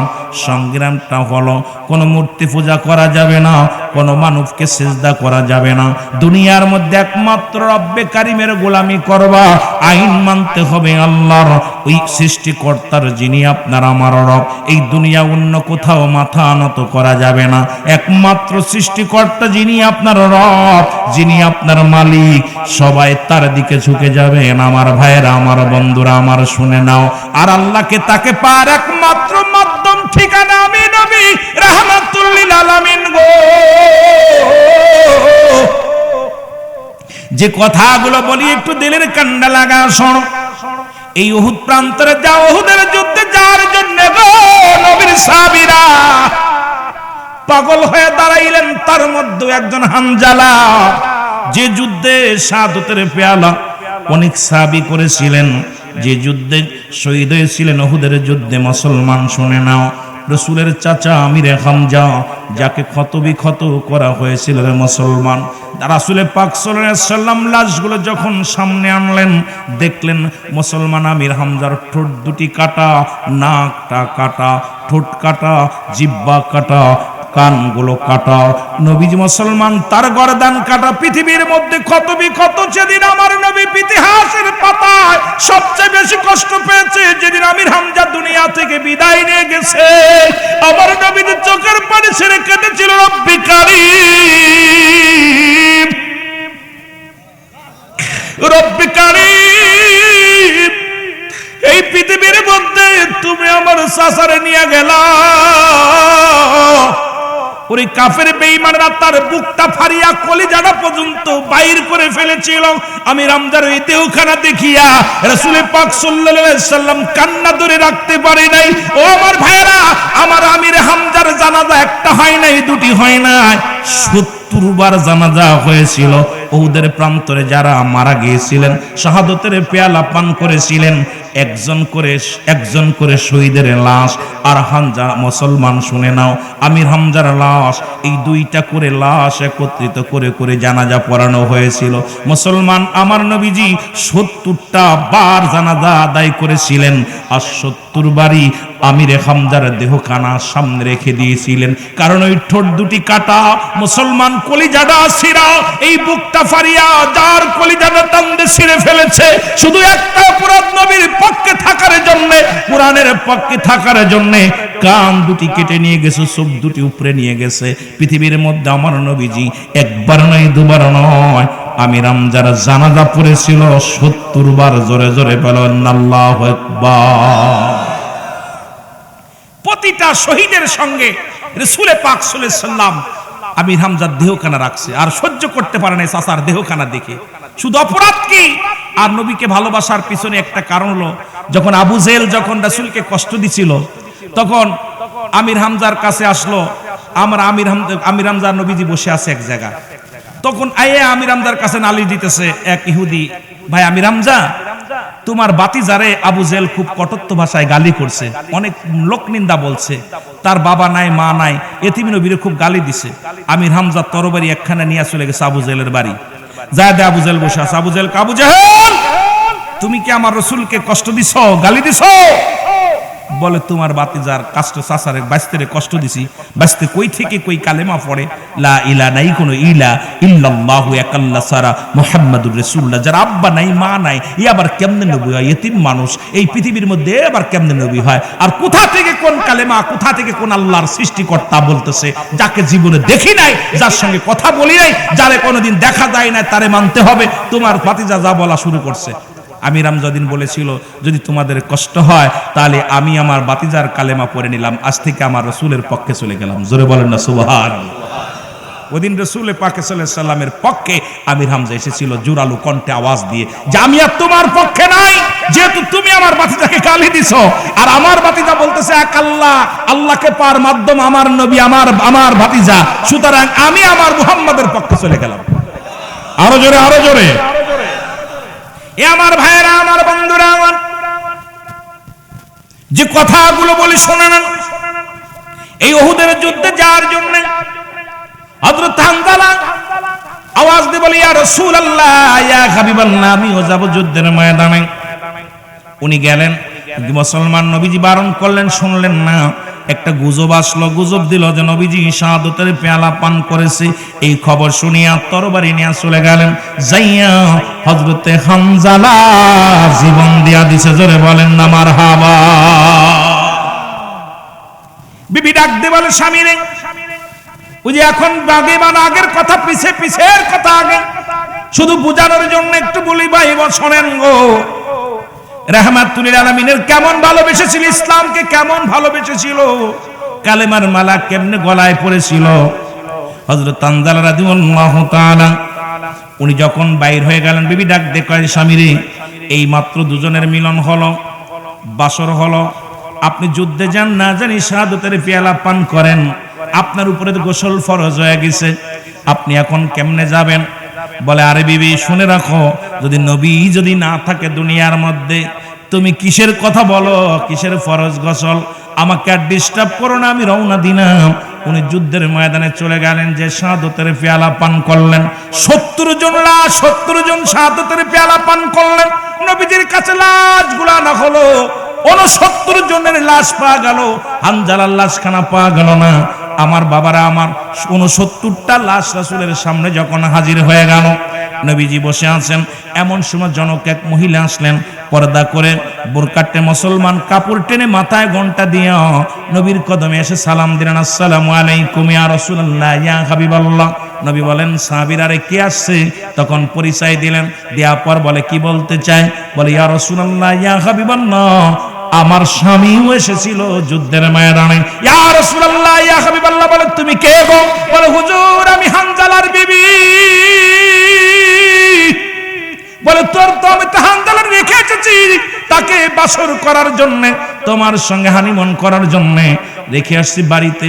ইয়া রাসূলুল্লাহ, যখন একটা গুজব আসলো যে আপনি আর শাহাদাতের পেয়ালা পান করেছেন, আপনি মৃত্যুবরণ করেছেন, এই কথা শোনা পর আমার স্বামীর সঙ্গে বাসর হলো। ওনাকে আমি পিছন থেকে অনেকবার ঠেকাইলাম, কারণ ওনার উপরে ফরজ গোসল ছিল। ইয়া রাসূলুল্লাহ, ইয়া হাবিবাল্লাহ, উনি চলে আসেন। আমি বললাম স্বামীরে, আমি পাশের কূপ থেকে এক বালতি পানি এনে দিই, একটু পানি এনে দিই, আপনি গোসল করেন, আপনাকে আমি গোসল করাই দিই, তারপর আপনি যুদ্ধের ময়দানে যান। আপনাকে এত ভালোবাসে, এই সময় টুক সে দেরি করে নাই, পাগলের মতো ছুটে যুদ্ধের ময়দানে আসছে। শুনেছি আমার স্বামী উনাকি শাহাদাতের পেয়ালা পান করেছে। জোরে বলেন মারহাবা। আল্লাহর নবী গো, আমার স্বামী উনাকে ইন্তেকাল করেছে। রাসূলুল্লাহ গুনে দেখে লাশ কয়টা? জোরে বলেন কয়টা? 69টা হানজালার লাশ ওর মধ্যে নাই। সাহাবীদেরকে বলেন তোমরা লাশ কতটি আনছো? বলে হুজুর আমরা তো 70 জনের লাশ আনলাম। আরেকটা লাশ গেল কোথায়? আরেকটা বডি শহীদের লাশ গেল কোথায়? সাহাবীরা খুঁজতে লাগলেন। রাসূলুল্লাহ চারিদিকে তাকাইলেন, উপর দিকে তাকায়া দেখে রে মুসলমান শুনে নাও, সাত আসমানের দরজাগুলো খোলা। হানজালারে ওই সাত আসমান খুলিয়া মুসলমান শুনে নাও, জান্নাতি পানি দিয়া, কাউসারের পানি দিয়া মুসলমান হানজালারে গোসল করাইয়া। ও যুবক শোনো শোনো, অসংখ্য 70,000 ফেরেশতারা কাতারবন্দি হইয়া ফেরেশতাদের ইমামতিতে ফেরেশতারা সবাই হানজালার জন্য জানাজা পড়ে দোয়া করছে। জোরে বলেন না মারহাবা। রাসূলুল্লাহ উপর দিকে তাকায় একটা মিষ্টি হাসি দিলেন।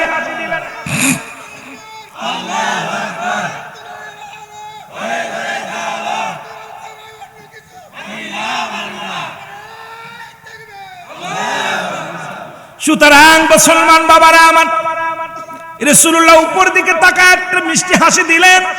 সাহাবীরা বলে ইয়া রাসূলুল্লাহ, আপনি তো নিজেও তো আপনার মাথা ফাটিয়ে ফেলেছেন, কাফেররা আপনাকে মারছে। ইয়া রাসূলুল্লাহ, এরপরে এত দুঃখের পরে 70 জন সাহাবীদের এই লাশ দেখে আপনি চোখের পানি ধরে রাখতে পারেন নাই, আপনি তো চোখের পানি ছেড়ে কাঁদেন। নবী গো হঠাৎ হাসলেন কেন? নবীজি বলেন সাহাবীরা রে, আমি আমার হানজালার লাশ খুঁজতেছিলাম, আমি আকাশের দিকে তাকায়া দেখি রে 7 তলা জমিনের দরজাগুলো খোলা, এই খুলে অসংখ্য 70,000 ফেরেশতারা আমার হানজালারে গোসল করায়া করে জানাজার নামাজের ইমামতি করে। ফেরেশতারা 70,000 ফেরেশতারা দাঁড়ায়া দাঁড়ায়া হানজালার জানাজা পড়ে। জোরে বলেন মারহাবা। কারণ শহীদের কোন জানাজা গোসল করানো হতো না। যারা যুদ্ধের ময়দানে শহীদ হয়ে যেত বিনা গোসলে তাদের দাফন দেয়া হতো, কিন্তু হানজালাতের উপরে ফরজ গোসল ছিল। রব্বে কারিম ফেরেশতা দিয়া গোসল করালেন। এবার মুসলমান শুনে নাও, এবার হানজালার বিবি নবীদের রাখ বলে ইয়া রাসূলুল্লাহ, আপনার কাছে আমি একটু গোপনীয় কথা বলবো, এত মানুষের ভিতর বলতে পারবো না। নবী বললেন আমাকে ওই পাথরটার উপরে বসতে দাও। রাসূলুল্লাহ পাথরের উপরে বসলেন। যেহেতু নবীজিও নিজে মুসলমান আহত, নবীজির রক্ত ঝরতেছে মাথা দিয়ে।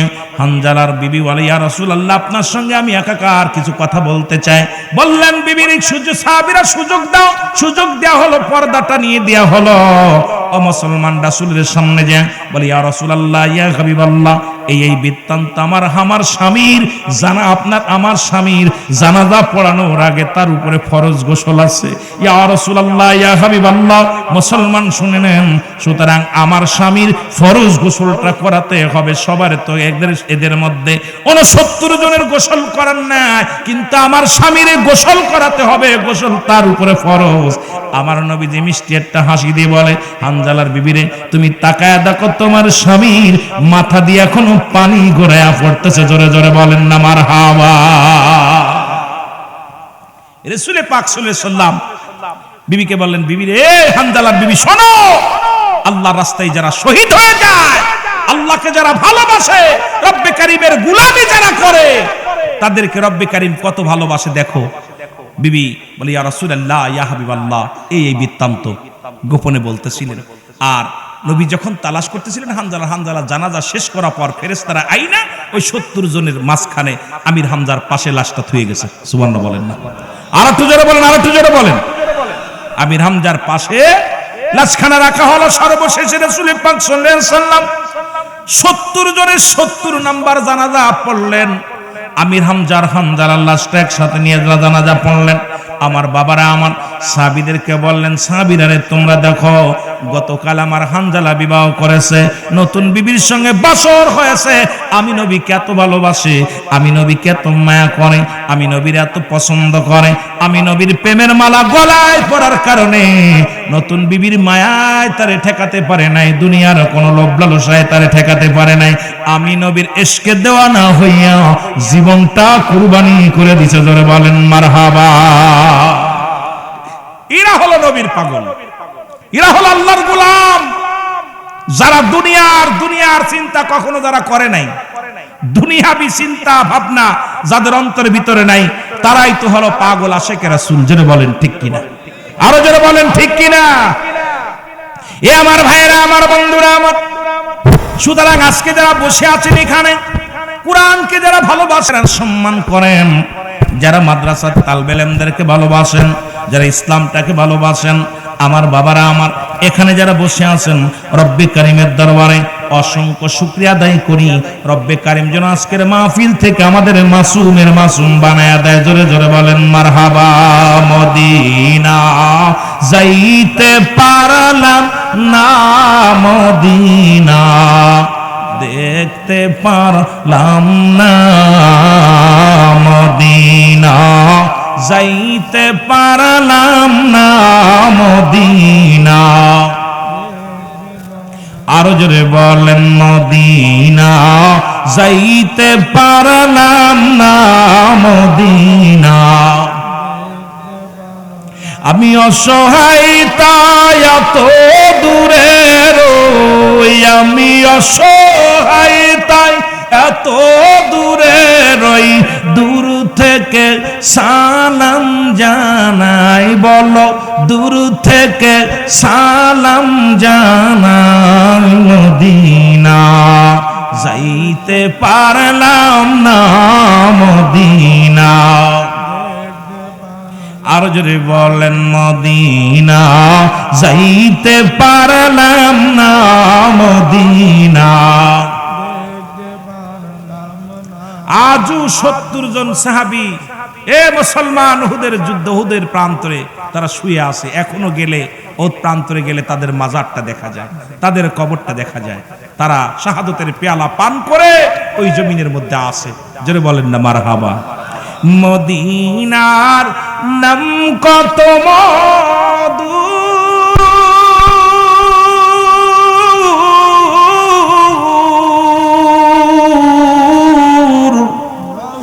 মদিনা আর যে কত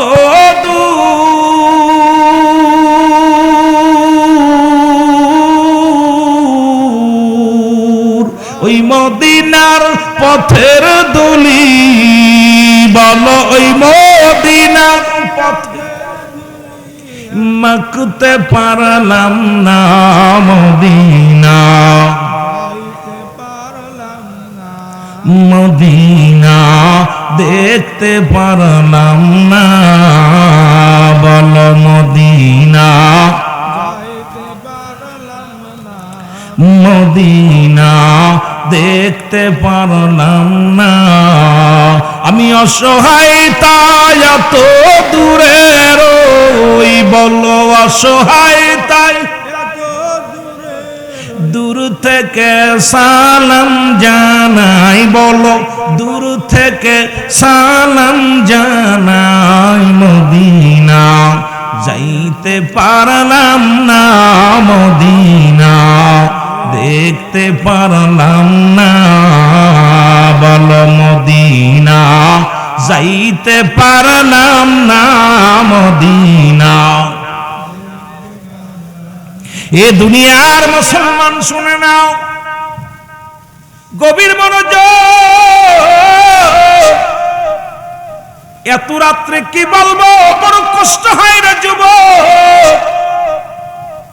দিন এলে অর্জন করলে কোন রকম দিনটা চলে রে মুসলমান। শুনে নাও সম্মানের সঙ্গে, কথাগুলো খুব খেয়াল করবেন আমার বাবারা, আমার বন্ধুরা। আমার একজন কোরআন শিখেছে, কোরআনের পাখি, কোরআনের হাফেজ, আর একজন ইংরেজি বাংলা শিখিয়া দুজনেই লেখাপড়া শেষ করিয়া এক বন্ধু কলেজের টিচার বন্ধ করে বড় অফিসার হয়ে গেল। লেখাপড়া শিখে বড় টাকাওয়ালা, বড় বিজনেসওয়ালা হয়ে গেল। আর এক বন্ধু মসজিদে ইমামতি করে, কোরআনের শিক্ষক, কোরআন পড়ায়। খুব খেয়াল করবেন যুবকেরা, শুনে নেন, এই কোরআনুল কারীম পড়ায়, এইভাবে দিন যায়, রাত যায়। হঠাৎ উনার জীবন কিন্তু অনেক ভালো যায়। ওই মুসলমান কোরআন শিক্ষা যিনি করলেন, দ্বীন ইলম যিনি অর্জন করলেন, উনি কিন্তু দুনিয়ার মধ্যে আল্লাহ রাব্বুল আলামিন কেমন ভাবে রাজি খুশি করেছিলেন, আর এমন ভাবে এই পৃথিবীর মধ্যে চলাফেরা করতেন। একদম সাদা মনের মানুষ, পৃথিবীর মধ্যে একজন আল্লাহওয়ালা মানুষ। হঠাৎ একদিন আসলো, ঈদের মৌসুম আসলো। ঈদের মৌসুমে আসার পর বন্ধুগণ আমার বাজার করতে গেলেন। বাজারে যাইয়া ইমাম বন্ধু কি করলেন, আলেম সাহেব কি করলেন, উনি যা বেতন পেয়েছে এই বেতনের কিছু অংশ দিয়া মেয়ের জন্য একটা জামা ক্রয় করছেন, ছেলের জন্য মুসলমান একটা পাঞ্জাবি ক্রয় করছেন, একটা টুপি ক্রয় করছে, বিবির জন্য একটা শাড়ির ব্যবস্থা করছে মুসলমান, কিছু সেমাই কিনছে, ঈদের কিছু কেনাকাটা নিয়ে রাস্তা দিয়ে হাঁটতে হাঁটতে চলে যাচ্ছেন। হঠাৎ করে বিদেশি বন্ধু মুসলমান সেই বড় অফিসার বন্ধুর সঙ্গে দেখা হয়ে গেছে।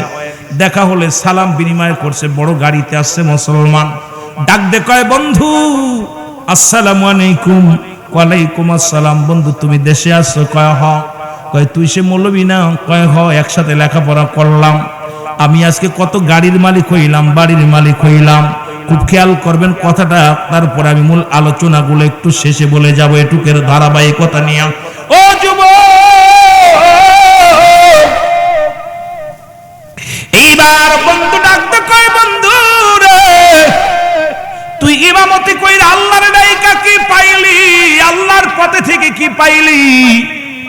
আল্লাহর পথে থেকে একটা টুপি আর পাঞ্জাবি ছাড়া কিছু পাইলি না। দেখ আজকে আমি বড় গাড়ির মালিক হয়েছি, বাড়ির মালিক হয়েছি। কয় বন্ধুরে তোর ছেলে মেয়ে কয়জন? আমারও তো এক ছেলে এক মেয়ে। আমিও বড় শিক্ষিত মেয়ে বিয়ে করছি, বড় সুন্দরী মেয়ে বিয়ে করছি, কিন্তু বিয়ে করলে হবে কি, 6টা গুণের একটা গুণও নাই। রসুল যে 6টা গুণের নারী বিবাহ করতে বলেছে, ওর মধ্যে একটা গুণের নারীও নাই রে বাবা, শুনে লাও। এবারে ডাক দে কয়, বন্ধু রব্বুল আলামিন, আমি আল্লাহর দ্বীনের পথে আছি, 5 ওয়াক্ত নামাজ পড়াই, একটা মাদ্রাসায় ছোটখাটো চাকরি করি, দ্বীনের পথে আছি, ইয়া দ্বারা যা উপার্জন করি রব্বে কারীম ভালো মতোই চলায়, কারণ পৃথিবীর মধ্যে আমি হালাল রিজিক খাই, রব্বুল আলামিনের ইবাদত বন্দেগী করি, অনেক শান্তির মধ্যে আছি। জোরে বলেন মারহাবা। কই গেছিলা? কয় বাজারে। কি কি কিনছো? কয় ভাই সামনে ঈদ তো, কিছু মেয়ের জন্য একটা কাপড়, ছেলের জন্য একটা পোশাক, জুতা ইত্যাদি ইত্যাদি কিছু কিনছি ভাই, এইগুলো কিনছি, আর বিবির জন্য কিনছি। তোমার জন্য কিছু, আমার জন্য কিছু কিনতে পারি নাই, টাকা নাই তো কিনতে পারি না। বন্ধু কয় দেখো আমি এই বাইরে যে এত টাকা রোজগার করেছি, আমি অসৎ পথে থাইকা, তুমি তো আল্লাহরে ডাইকা, আল্লাহ তোমার কি দিছে? আল্লাহ তোমার কিছু দেয় নাই, তুমি গরিব মানুষ, কি দিছে?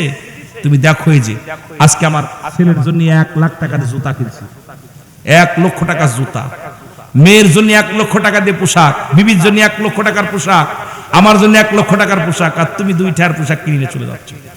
বন্ধু বলতেছে, বন্ধু তুমি কিনেছো, তোমার পৃথিবীর মধ্যে কেউ তোমার না, তুমি যতই কেন এই পৃথিবীর মধ্যে বিবি, সন্তান, মেয়ে, ছেলে কেউ তোমার না। তুমি বিশ্বাস না করো, তোমার সম্পদকে তারা ভালোবাসে, তোমাকে তারা ভালোবাসে না। আল্লাহু আকবার বলেন, আরো জোরে বলেন না। কুল্লু মান আলাইহা ফান, সব শেষ করে দিবে কে? আরো জোরে বলেন কে? আল্লাহ শেষ করবে। বিশ্বাস হয়? জোরে বলেন বিশ্বাস হয়? সবকিছু শেষ করবে কে? আল্লাহ। আমার বন্ধুগণ, আমার 2 বন্ধু কথা বলতে বলতে কয়, বন্ধুরে তুমি এত টাকার দামি পোশাক নিয়ে চলো আমার বাড়িতে যাই। বাড়িতে গেলেন, প্রথম ছেলেটা এসে সালাম দিছে, আসসালামু আলাইকুম আব্বু। আব্বু গো, ওকে কয় তোমার আঙ্কেল। আসসালামু আলাইকুম আঙ্কেল, ভালো আছেন? কয় জি। পায়ে হাত দিয়ে কদম মুসি করলেন, পাঞ্জাবি রাতের মধ্যে দিলেন। কয় বাবা গো, তুমি এত দামি কাপড় আনছো আমার জন্য। কত আনন্দিত হয়ে বুকের মধ্যে টান দিয়ে বলে, আব্বা জান আপনি আমার জন্য পাঞ্জাবি আনছেন, টুপি আনছেন। অত্যন্ত খুশি হয়ে গেলেন ছেলেটা। বিনয়ের সঙ্গে বলেন, আল্লাহ আল্লাহ আমার আব্বার হায়াতের মধ্যে তুমি বরকত দান করে দাও, জোরে বলেন আমিন। মেয়েটা, ছোট মেয়েটা আসলেন, সালাম দাস, আসসালামু আলাইকুম আব্বু। ওয়ালাইকুম আসসালাম। কই মারে, তোমার এটা আঙ্কেল হয়? কয় আসসালামু আলাইকুম আঙ্কেল। বাবার সালাম দিলেন, উত্তর দিলেন। কয় এই মেয়েটার হাতে কি দিলেন? মুসলমান যখন কাপড়টা ধরে দিলেন, কাপড়টা ধরে বলে, আব্বু জান আপনি আমার জন্য আনছেন, আপনি আপনার জন্য কি কিনছেন? আপনি আমার জন্য আনছেন। কয় মারে নাও, এটা তোমার জন্য আনছি, তুমি এটা ব্যবহার করবা। মেয়ে পেয়ে খুশি হয়ে গেলেন, আলহামদুলিল্লাহ বলে ডাক দিলেন, আলহামদুলিল্লাহ। এবার মুসলমান বিবির কাছে গেলেন, বিবির ডাক দিয়ে বলে, আসসালামু আলাইকুম বিবি। বিবি ওয়ালাইকুম আসসালাম। স্বামী রে আপনি আইছেন? কয় হ, তোমার জন্য আনছি একটা কাপড়। কয় স্বামী রে আপনি নিজের কাপড় না কিনে আমার জন্য আনছেন, কারণ আপনি যাবেন ঈদগার ময়দানে, আপনার দরকার ছিল একটা পাঞ্জাবি, একটা টুপির, একটা জায়নামাজের, কিন্তু আপনি এগুলো বাদ দিয়ে আমার জন্য আনছেন রে স্বামী। স্বামীর প্রতি খুশি হইয়া কৃতজ্ঞতা স্বীকার করলেন। আমার মুসলমান বাবারা আমার, এবার দোয়া কর, তিনজন ছেলে মেয়েকে নিয়ে নাস্তা পানি করলেন বন্ধুর সঙ্গে করিয়া। সবাই আন্তরিকতা দেখে বন্ধু আশ্চর্য হয়ে গেলেন। কয় বন্ধু এবার তোমার বাড়িতে চলো, দেখে আসি কি অবস্থা। এবার চলে গেলেন বাড়িতে, সালাম দিলেন। কয় ড্যাডি, ড্যাডি আইসো নি? শিক্ষিত সমস্ত, ড্যাডি তুমি আইসো? কয় বাবা তোমার জন্য 1 লক্ষ টাকা দিয়ে জুতা আনছি। এগুলো কি মানুষে পরে? তো ওল মডেল, কত বুঝছেন? এগুলো পূরণ হয়ে গেছে, এ মডেল আমি নিব না। কয় বাবা রে তোর জন্য 1 লক্ষ টাকার পোশাক আনছি। কয় এটা চলবো না, পাশের বাড়ির অমুক পরে, এটা আমি পরবো না। এমন একটা পোশাক দিবা যেটা কেউ এখনো পরে নাই, সেগুলো নেওয়া লাগবে। মেয়েকে ডাক দিয়ে বলে, মারে তোমার জন্য এত টাকার দামি কাপড় আনছি। কয় বাবা গো, এগুলো কি মানুষে পড়ে? এগুলো কি মানুষে পড়ে? তুমি কি আনছো এটা পছন্দ হয় না? বিবির কাছে গেলেন, বিবিও সালাম দেয় না, আর ড্যাডি ড্যাডি ড্যাডি কথা বুঝেননি, বাবা আব্বা বলে ডাক দেয় না। কয় স্বামীরে তুমি কি আনছো? এই পাঁচ পোশাক কি মানুষে পড়ে? মুসলমান সবাই মুখ ফিরে নিলেন, সালামও নাই, দুয়াও নাই, কিন্তু তাদের ভিতরে শুকরিয়া আদায় না আল্লাহ, আলহামদুলিল্লাহ তারা জবান দিয়ে বাইর হয় নাই। মুসলমান বন্ধুরে দেখো, দুনিয়ার মধ্যে কেউ তোমার নয়, কারণ তোমার সম্পদকে কত ভালোবাসে। তুমি এত কষ্ট করে রোজগার করলা, আমার সন্তান 200 টাকার কাপড় পেয়ে কত খুশি, আমার মেয়ে 100 টাকার কাপড় পেয়ে কত খুশি, আমার বিবি কম টাকার কাপড় পেয়ে আলহামদুলিল্লাহ বলে শুকরিয়া আদায় করছে রে বন্ধু। কিন্তু তোমার বিবিও খুশি না, তোমার ছেলেও খুশি না, মেয়েও খুশি না। শুনে নাও, দুনিয়ার ধন সম্পদের জন্য তোমারে ভালোবাসে, আসলে প্রকৃত তোমারে কেউ ভালোবাসে না। বন্ধু বলতেছে, দোস্ত না আমারে খুব ভালোবাসে, তোর বাবি তো আমার ছাড়া খানা খায় না, আমার যে মেয়ে আমার ছাড়া ঘুমায় না, আমার যে ছেলে আমি বাড়ি না গেলে, একদিন বাড়ি না গেলে পাগল বানায় দেয়, প্রচন্ড ভালোবাসে, বাসায় না যা পন্তু। ছেলে তো একদম উম্মাদ পাগল, খুব পাগলামি করে, কথা বুঝলি? বন্ধুরে তোরে পরীক্ষা করবো কেমনে? আয় বন্ধু তোরে পরীক্ষা করি, একটা কথা বলি, ও যুবক খুব খেয়াল করবে, আলোচনা শেষ পর্যায়ে যাবো, আর দেরি করবো না। বলতেছে বন্ধুরে, আবার যদি আসি বাবা ভালো করে আলোচনা করবো আপনাদেরকে নিয়ে, কারণ এখন আপনাদের কষ্ট দিয়ে আলোচনা বেশি করবো না। কথাগুলো খুব খেয়াল করেন বাবা না আমার। ডাকতে বলে, বন্ধুরে একটা অভিনয় তুমি করো, শুধু মরার অভিনয়টা করো, দেখবা দুনিয়ার মধ্যে তোমারকে পরীক্ষা হয়ে যাবে, তুমি শুধু পড়ে থাকবা, আমি তোমার বাড়িতে খবর দিব। তোমার জন্য যদি কোনো বাবা, তোমার জন্য যদি তোমার বিবি, তোমার জন্য যদি তোমার ছেলে, তোমার জন্য যদি তোমার মেয়ে মরতে চায়, তাহলে বুঝবা দুনিয়ার লোভে তোমার ভালোবাসে না, আসলে তোমার মহব্বতে তোমার ভালোবাসে। জোরে জোরে চিল্লায় বলা যাবে না মারহাবা। যে কথা সেই কাজ।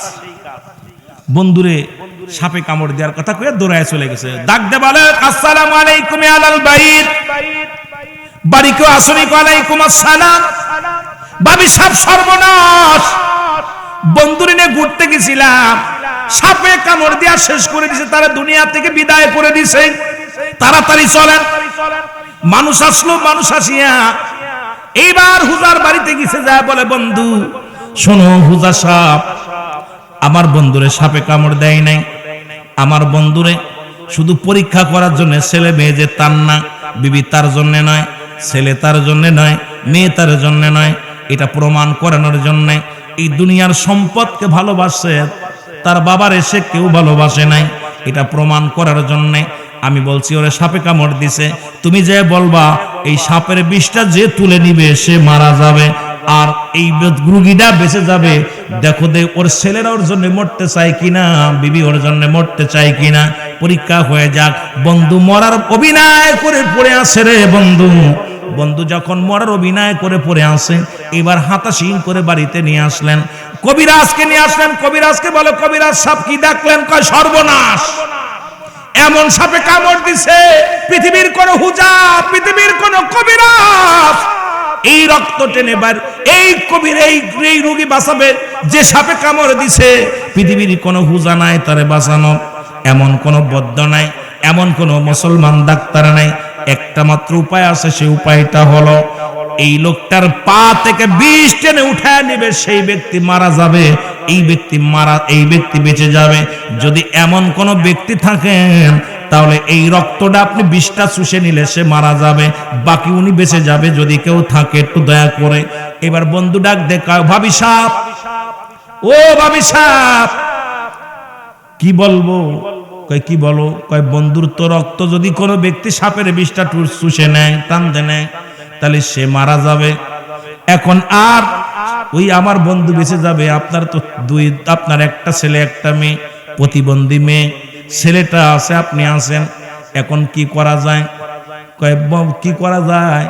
আপনার বন্ধুরে বাঁচানোর ব্যবস্থা করেন, কারণ তাড়াতাড়ি ব্যবস্থা করেন, যে কোনো উপায় বের করেন।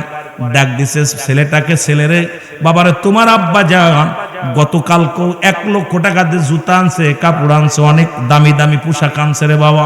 তোমার বাবা তোমারে এত ভালোবাসে, মায়া করে, ভালোবাসে, তুমি তোমার বাবার বিষটা তুলে নাও, তুমি তোমার বাবার বিষটা তুলে নাও, তোমার বাবা বেঁচে যাক আর তুমি মারা যাও। ডাকতে বলে, মুসলমান শুনে নাও, আমার বাবারা আমারে ডাকতে বলে, কি বলে? চাচা আপনি পাগল হইছেননি? আপনি কি পাগল হইছেননি? কারণ হলো ওই আমার এখন ভবিষ্যৎ আছে, কেবল মাত্র এসএসসি পাস করলাম, লেখাপড়া করব, প্রয়োজন হলে মানুষের বাড়ি বাড়ি ভিক্ষা করে লেখাপড়া করব, ভবিষ্যৎ আছে, মরতে চাই না। ডাক দিছে মেয়েটাকে, মেরে, ও মুসলমান শোনো, ডাক দিছে মেরে, তুমি প্রতিবন্ধী মা, তুমি আসো, তোমার বাবার বিষটা তুলে নাও, তোমার বাবা বেঁচে যাক, তুমি মারা যাও। মেয়ে বলে, চাচা আপনি পাগল হইছেননি? প্রয়োজন হলে আমি মানুষের দাঁড়ে দাঁড়ে ভিক্ষা করে খাবো, তুমি মরতে রাজি না। বিবিরে ডাক দিছে, বিবিরে, ও বন্ধু, আমার বন্ধুর বিষটা তুলে নাও, ভাবি সাপ, বন্ধু বেঁচে যাক, আপনি মারা যান, কারণ আমার বন্ধু আপনাকে অত্যন্ত ভালোবাসে, এই 5 তলা বাড়ি করছে, গাড়ি করছে, সব কিছু আপনাদের জন্য করছে, আপনাকে এত ভালোবাসে, আপনি নাকি তারা ছাড়া খান না, তারা ছাড়া ঘুমান না, তারা ছাড়া চলতে পারেন না। আপনি একটা কাজ করেন, আপনার স্বামীর বিষটা তুলে নেন, আপনার স্বামী বেঁচে যাক আর আপনি মারা যান। ডাক দে কয়, তুমি কি পাগল হইছো? কারণ আমি যদি মারা যায়, আমার স্বামী আর একটা বিয়ে করবে, সৎ মা এসে আমার সন্তানদের কষ্ট দিবে, সুতরাং আমি মরতে রাজি না। মেয়েও রাজি না, ছেলেও রাজি না, বিবু রাজি না। এখন বন্ধু ডাক দে কয়, বন্ধু রে, কেউ যেহেতু তোর জন্য মরতে রাজি নয়, কার জন্য সুদ খালি, কার জন্য ঘুষ খালি, কার জন্য দুনিয়া উপার্জন করলি, যাদের জন্য এত কষ্ট করলি, রাতকে দিন বানাইলি, দিনকে রাত বানালি, কত শ্রম দিলি, কষ্ট করলি, অফিসে বয়া বয়া ঘুষ খালি, সুদের টাকার সুদের কারবার করলি, আজকে তোর জন্য কেউ মরতে রাজি নয়, সবাই বাঁচতে চায়। বন্ধুরা আমি তোর বিষটা তুলে নি, আমি মারা যায় আর তুই বেঁচে যা বলে যখন ডাক দিতে সঙ্গে সঙ্গে ও মুসলমান শুনে নাও, বন্ধু লাভ দুটে বলে বন্ধুরে আমার আর বুঝতে বাকি নাই, পৃথিবীর কেউ আমার নয়, এই পৃথিবীর কেউ আমার নয়। বন্ধুরে বন্ধুরে আমি আর সংসার করব না, যাদের জন্য সুদের কারবার করলাম, যাদের জন্য ঘুষের কারবার করলাম, যাদের জন্য দুনিয়াটা এত কষ্ট করলাম, যাদের জন্য গাড়ি বাড়ি করলাম, কেউ আমার জন্য মরতে চায় না। আমি আর এদের জন্য আরাম কাজ করব না। আমি আজ থেকে তোর মতো আল্লাহর পাগল হয়ে যাব। আজ থেকে মসজিদ ছাড়ব না, আজ থেকে নামাজ ছাড়ব না, আজ থেকে হালাল খাবো হারাম খাবো না, আজ থেকে আর দুনিয়ার কোন সংসারের ঝামেলার মধ্যে নাই। আমি আজ থেকে আল্লাহর পাগল হয়ে যাব। বন্ধু ডাক দে কয় বন্ধুরা আমি আগেই বলেছিলাম রব্বে কারিমের গোলাম হয়ে যাও, পাগল হয়ে যাও। তুমি দুনিয়ার মধ্যে হারাম উপার্জন করছো, সন্তানদের জন্য হারাম উপার্জন করেছো, ছেলের জন্য, মেয়ের জন্য, বিবির জন্য। এই দুনিয়ার মধ্যে তোমার আপন বলতে কেউ নাই। বন্ধুরে এই জন্য সন্তান আদি কোরআন শিখাও। ওই ছেলে কখনো তোমার সাথে নেমহারামি করবে না, কারণ যখনই আপনি কোরআন শিখবেন আপনার যে 7টা হক আছে মৃত্যুর পরে, কয়টা হক? 7টা হক আছে, 7টা হক আদায় করবেন। নাম্বার 1 আপনার জন্য মাগফিরাত কামনা করবে। নাম্বার 2 আপনার জন্য সবরিসানি করবে। নাম্বার 3 আপনার আমানতগুলো শরীয়ত মোতাবেক তারা পালন করবে। মুসলমান শুনেন আপনার ওসিয়াতগুলো তারা পালন করবে। নাম্বার 4 মুসলমান শুনে নাও, নাম্বার 4 আপনার দিনাদায়িক তারা পরিশোধ করবে। নাম্বার 5 আপনার আত্মীয়স্বজনের সঙ্গে তারা ভালো ব্যবহার করবে, তাদের সঙ্গে যোগাযোগ রাখবে। নাম্বার 6 মুসলমান তাদের সাহায্য সহযোগিতা করবে। নাম্বার 7 আপনার কবরটা বেশি বেশি করে জিয়ারত করবে, কারণ সময় করে আব্বা মার কবরের পাশে দাঁড়ায় ডাকতে বলবে রব্বের হামহুমা কামা রব্বায়ানি সগীরা। জোরে জোরে বলেন রব্বির হামহুমা কামা রব্বায়ানি সগীরা। আহা, যখন এই 7টা হক মৃত্যুর পরে, আজকে যে কবরবাসী কবরে শুয়ে আছে, মাদ্রাসার পাশেই কবর গোরস্থান, আপনাদের আব্বা মা যাদের শুয়ে আছে, কয়দিন আসেন জিয়ারত করতে? 5 ওয়াক্ত নামাজে আসেন? কথা বলেন আসেন? 5 বার আসেন না। এমনও সন্তান আছেন ওই কবর দিয়ে থুয়ে গেছেন আর 1 বছরের ভিতরে আর আসেন নাই, 6 মাসের ভিতরে আসেন নাই, 5 বছরের ভিতরে আসেন নাই। আয়া সভাপতি সেক্রেটারি জিজ্ঞেন ভাই আমার আব্বার কবরটা কোনটা? কয় উজে। ওইটা আমার আব্বার কবর হবে কেন? আমার আব্বার কবর এইটা, কারণ ওর বাপের কবর কোনটা এটাও ভুলে গেছে। এই জন্য সন্তানাদিকে যখন ইসলামের জ্ঞান শিক্ষা দিবেন, এই যে 7টা হক ইন্তেকালের পরে, কয়টা? জোরে বলেন কয়টা? 7টা হক আছে। এই হকগুলো বাবা মার হকগুলো আদায় করবে সন্তানেরা। এই জন্য ছেলে মেয়েদেরকে কোরআন শিক্ষা দেওয়ার দরকার আছে কি না? জোরে বলেন ঠিক কিনা? রাসূল পাক সাল্লাল্লাহু আলাইহি সাল্লাম প্রথম জীবনে বারণ করেছিল কবর জিয়ারত করতে, মাজার জিয়ারত করতে। শেষ জীবনে নবী তাকিদ দিয়েছে তোমরা বেশি বেশি করে কবর জিয়ারত করো, মাজার জিয়ারত করো। সুতরাং পাশেই কবর, এই গোরস্থানে আমরা সবাই, আমরা যারা এলাকার মানুষ আছেন, আপনারা যারা সবাই বেশি বেশি করে জিয়ারত করবেন। আল্লাহ যেন বুঝার তৌফিক দান করে, সকলে বলুন আমিন। অনেকক্ষণ বসে আছেন, একটু দাঁড়ায় আমরা নবীরে কিয়াম করে আমরা সবাই আবার বসি। ইয়া নবী সালাম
সালাম ইয়া হাবিব সালাম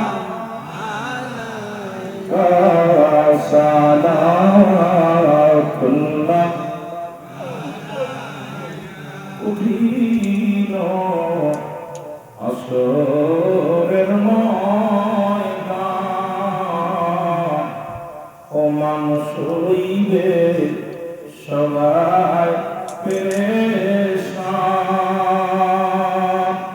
আপনি যে কহিতে রবে তরবে উম্মত সবে ইয়া নবী সালাম ইয়া রাসূল সালাম ইয়া হাবিব সালাম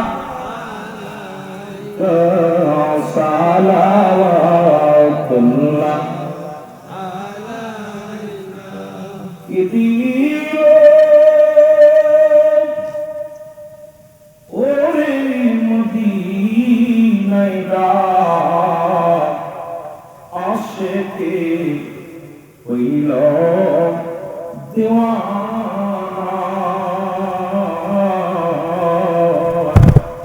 উম্মতকে তরায় বারে সে কাঁদিলেন নবী জগতের পরে ইয়া নবী সালাম ইয়া রাসূল সালাম ইয়া হাবিব সালাম সালাওয়াতুল্লাহ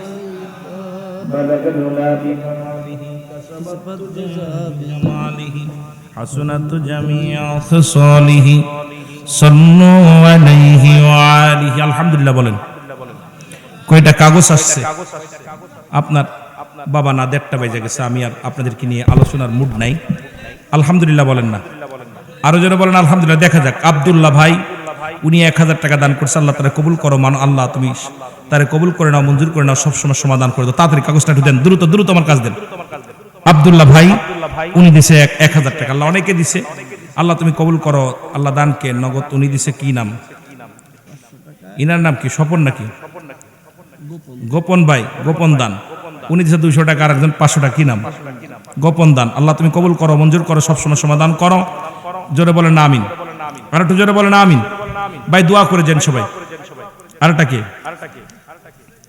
এটাও আর দেখতেছি ভাই এটাও গোপন দান আল্লাহ তুমি কবুল করো আরো 500 টাকা আল্লাহ তুমি গোপন দান করছো আল্লাহ তুমি কবুল করো এটাও গোপন দান 500 টাকা 100 টাকা আল্লাহ তুমি কবুল করো মঞ্জুর করো সব সময় সমাধান করো জোরে বলেন না আমিন আল্লাহ তুমি কবুল করো মঞ্জুর করো সব সময় সমাধান করো এটা হাশেম ভাই আল্লাহ না বেশ আবেদা নাকি আবেদা খাতুন উনি দিছে আল্লাহ দয়া করে মায়া করে উনি দিছে কত উনি দিছে একজেল কোরআন শরীফ দিছে আল্লাহ তুমি কবুল করো মঞ্জুর করো সব সময় সমাধান করো হাসান আলী ভাই বরমুর বাড়ি 1000 টাকা দিছে কবুল করো মঞ্জুর করো সব সময় আবুল হাশেম ভাই 1000 টাকা দিছে আল্লাহ দয়া করে কবুল করো মঞ্জুর করো সব সময় সমাধান করো কালেকশন